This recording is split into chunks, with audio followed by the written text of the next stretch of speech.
Se você está começando na programação e sente que está travado na hora de montar o seu código, esse vídeo é para você. Porque antes de aprender qualquer linguagem, seja JavaScript, Python ou Java, você precisa entender a base de tudo que é a lógica de programação. E é por isso que, nesse vídeo, eu vou te mostrar como pensar como um programador, entender os principais conceitos e dar seus primeiros passos. Meu nome é Ângelo, seja muito bem-vindo aqui no meu canal. E sem enrolação, bora pro vídeo. Beleza, eu montei aqui para vocês um mapa mental simples explicando o funcionamento da lógica de programação. Tá, mas o que seria a lógica de programação? Bem, é o raciocínio usado para resolver problemas que o computador consiga entender, que ele consiga compreender. Um exemplo que eu posso estar dando para vocês sobre raciocínio para resolver problemas seria o exemplo do carro. Quando você está dirigindo ali no seu carro e o carro simplesmente para do nada, qual a primeira decisão que você vai tomar ali para estar resolvendo, encontrando aquele problema? Você verifica ali se dentro do seu carro tem combustível, se acabou o combustível ou não. Se ainda tem combustível, você verifica ali a água no radiador, vê se o radiador ainda tem água, o que aconteceu ali dentro do motor, verifica ali também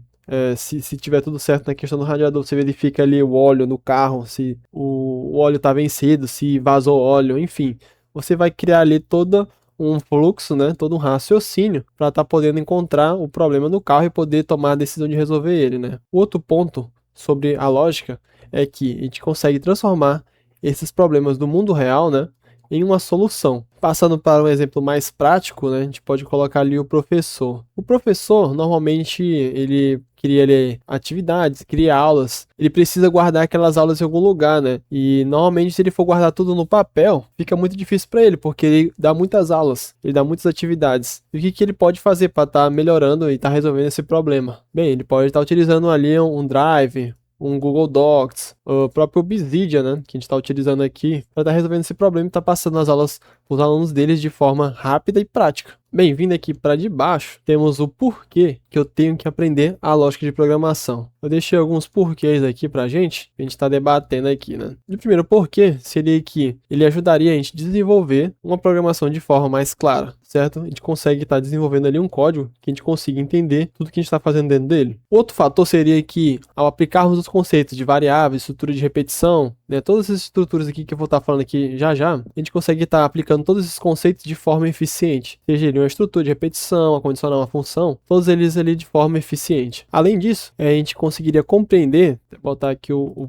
ozinho, de como resolver o problema de forma lógica e estruturada. E por último ponto, ficaria ali a questão da própria facilidade de aprender a qualquer tipo de linguagem, seja C#, Java, Python, o próprio JavaScript, né? Passando aqui para o próximo ponto, eu vou estar abordando com vocês os conceitos fundamentais da lógica de programação. O primeiro conceito é o conceito o mais básico, que é o conceito do algoritmo, né? E o que seria esse algoritmo? É nada mais ali que uma sequência de passos para você estar resolvendo algum tipo de problema, né? Um exemplo disso, eu posso estar falando para vocês, é a própria receita de bolo. Bem, na vida real, quando a gente vai querer estar criando um bolo, a gente precisa seguir alguns passos. Quais seriam os passos para estar desenvolvendo o bolo ali, né? Para estar criando aquele bolo. Você pega o trigo, manteiga, ovos, leite, fermento, você taca tudo ali junto, vai, claro, seguindo os passos, né? Eu não vou saber aqui os passos certinho, mas você vai lá, mistura todos eles, põe numa forma e taca no forno ali, meu amigo, e espera um pouquinho e você já tem o bolo. E é isso que a gente tem que fazer na programação, né? A gente tem que seguir certos passos para estar podendo resolver algum problema, né? O segundo ponto que eu estou passando para vocês é o famoso pseudocódigo, tá? De início aqui é bastante interessante estar tendo ciência disso aqui, porque a partir disso que a gente pode estar criando nossos algoritmos. E bem, o pseudocódigo é nada mais ali que uma forma textual de descrever algoritmos de maneira próxima à linguagem humana. Aqui eu dei um exemplo desse pseudocódigo bem simples, né? Que é basicamente ali um Portugal da vida, onde ele inicia ali a estrutura, ele lê um número, e se esse número ele for maior que 0, então ele escreve ali que foi positivo. Se não, ele escreve pra gente que é negativo ou é 0. E aqui ele finaliza a nossa estrutura. É uma estrutura bem simples ali, só para estar verificando se algum número é positivo ou negativo, ou 0 no caso, né? Que é uma verificação bem simplesinha, mas é basicamente isso, né? A gente vai ter que iniciar aos poucos, né? Não necessariamente vai ter que iniciar com um código gigantesco e estar resolvendo algum problema grande. É sempre a gente está iniciando com problemas mais simples e ao decorrer do tempo a gente pode estar trabalhando com problemas maiores. Bem, agora vamos trabalhar com as estruturas básicas. A primeira estrutura que eu quero estar passando para vocês é a utilização das variáveis. E o que seriam essas variáveis? As variáveis é nada mais ali que um espaço na memória onde a gente consegue armazenar os dados. Um exemplo aqui dentro do JavaScript é a construção aqui da variável name, que é onde eu armazeno ali em string o nome da pessoa, beleza? Aqui eu armazenei o nome João dentro dessa variável name. Logo abaixo eu criei uma variável age, né, que em inglês significa idade, e aqui eu já armazenei o número da idade, beleza? Que seria 23. E aqui abaixo eu só adicionei outra variável que significa se está vivo, né? E is alive, e é igual a true, que é um tipo de dado ali que a gente chama de boolean. Diferente aqui do João, que é uma string, e aqui é um number, aqui a gente consegue estar verificando se é verdadeiro ou falso, né? E aqui eu setei que está vivo sim, o João está vivo, tá? E eu adiciono isso como verdade na nossa estrutura. Passando aqui para a próxima, vamos trabalhar aqui com os operadores, né? E o que seriam esses operadores? Bem, são basicamente os sinaizinhos que nós temos na matemática, né? Os sinais de operação matemática. Aqui nos conceitos aritméticos, dentro do código a gente pode estar trabalhando ali com a soma, certo? Que é o mais. Temos ali a subtração, né? Que é o sinal de menos. A multiplicação, que dentro do código a gente trabalha ali com asterisco. A divisão, que é a barra viradinha para a direita, beleza? E o resto seria ali o símbolo ali da porcentagem, né? Que está relacionado ali diretamente com a divisão. Os relacionais, tá? Que dentro ali da programação a gente trabalha ali com o igual, né? Seria ali referente aos dois sinais iguais. O diferente, né? Que é o sinal ali, exclamação, mais o igual. Temos os sinais também de maior que e menor que. E, bem, Ângelo, eu não sei diferenciar qual a diferença desses dois aqui. É bem simples. O sinalzinho vamos supor que isso aqui é a boca de um jacaré, né? O jacaré, ele vai sempre comer o maior lá, ele vai sempre ir atrás do maior. E a boquinha do jacaré, se tá virada para a direita, o número é maior, beleza? E se tá virado para a esquerda, esse número aqui da esquerda é maior. Então, ficaria desse jeito. E a diferença desse aqui, né? Os sinais ali esse aqui seria o maior que igual também, né? O maior que e o menor que igual, beleza? Seguindo aqui para os lógicos, que é os sinais ali de AND, né? Que dentro da estrutura é uma coisa e também é outra, né? Seguindo aqui o sinal de OR, que vem essas duas barras, né? Enquanto o sinal de AND é esses dois e comercial, o OR é essas duas barrinhas aqui, né? Se é uma coisa ou é outra. E o exclamação único, que é o sinal de negação completa, né? É o sinal completo de negação, que é o not. Seguindo aqui para os próximos, temos aqui as condicionais. E o que seriam essas condicionais? Eles permitem que o programa, né, tome as decisões, beleza? Um exemplo aqui do código que eu fiz aqui, né, sobre condicional. A gente pode estar trabalhando ali com o if else, tá certo? Que if else seria é uma coisa ou é outra, né? E bem, o que está acontecendo aqui nesse códigozinho aqui, né? Bem, quando a gente habilita aqui o if else, na parte de cima, para essa condição está sendo verdadeira, ele tem que seguir o que foi setado aqui, né?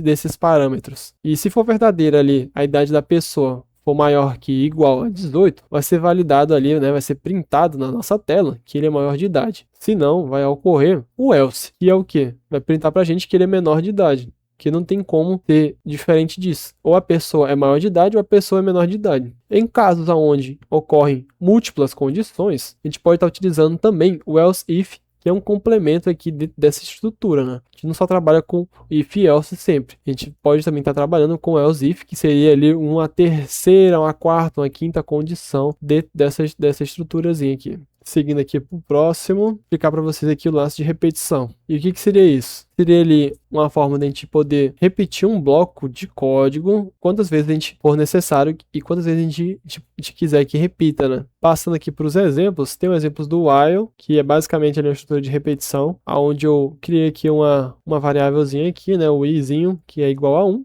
e eu puxo ele aqui para dentro do while, né? E dentro desse parâmetro aqui, né? A gente adiciona, que no caso é o i menor que igual a 5, e a gente pede para ele estar repetindo, né? Quando essa condição aqui for verdadeira, ele vai estar repetindo toda essa estrutura aqui dentro. E para a gente poder parar ela de uma vez, a gente adiciona aqui no final uma formazinha de a gente estar podendo adicionar um valor a mais a cada repetição dentro do i, né? Aí, por exemplo, ele vai repetir esse código 5 vezes, certo? Ele vai repetir isso aqui 5 vezes, e quando ele bater ali, né, o valor de 5, ele vai parar, tá? Que ele vai estar aparecendo aqui, né?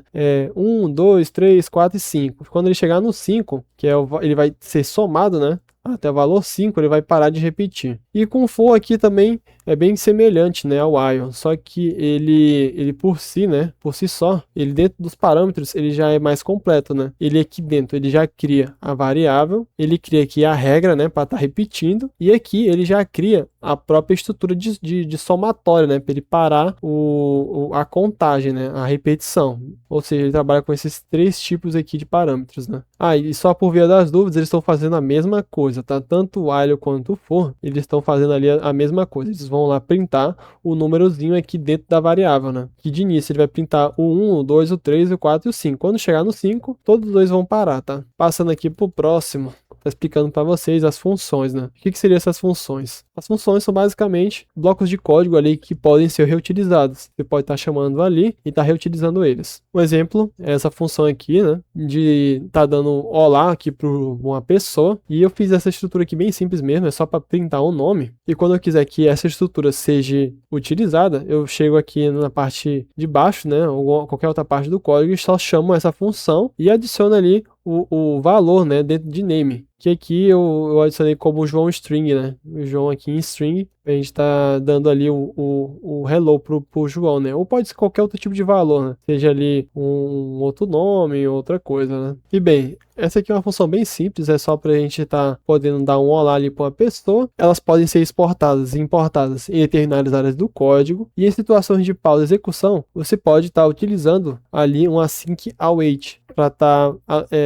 fazendo justamente essa pausa, né, de estar adicionando o assincronismo, né, principalmente na linguagem JavaScript, né, que utiliza bastante isso. Passando aqui para o próximo, temos aqui a lógica booleana, que eu até falei no início, né? Vou estar explicando melhor para vocês. E a lógica booleana, ela trabalha ali com o verdadeiro e falso, né? Beleza? O true e o false. E seria basicamente isso aqui, né? Uma variávelzinha que a gente pode estar adicionando ali um valor de verdadeiro e outra variável a gente pode estar adicionando ali um valor de falso. Então tá, depois de a gente ter visto as estruturas, como que eu faço para ter uma boa lógica de programação? Primeiro passo, a gente poder estar compreendendo aquele problema, a gente realizar toda aquela análise, né, de tudo que a gente precisa resolver para estar resolvendo. A gente está criando o nosso código, depois de a gente poder estar entendendo esse problema, a gente quebra esse problema ali em pequenos passos, né? Separar ali as frases e as sentenças deles. E por último, né, e não menos importante, a gente vai ter que praticar bastante para a gente estar treinando ali a nossa lógica de programação, né? Você pode estar buscando ali exercícios de forma lógica na internet, banco de dados, LeetCode, BigCrowd, você pode estar utilizando essas ferramentas também, ou você pode, né, pedir ali para um MyApp, um ChatGPT da vida, fazer ali os exercícios para você, né? E esse foi um vídeo bem simples, né, e rápido sobre lógica de programação. Se vocês têm mais dúvidas sobre o assunto, deixe seu like e o comentário aqui embaixo. Toda semana eu vou estar trazendo novos vídeos de programação e tecnologia para vocês. Fique com Deus e até mais.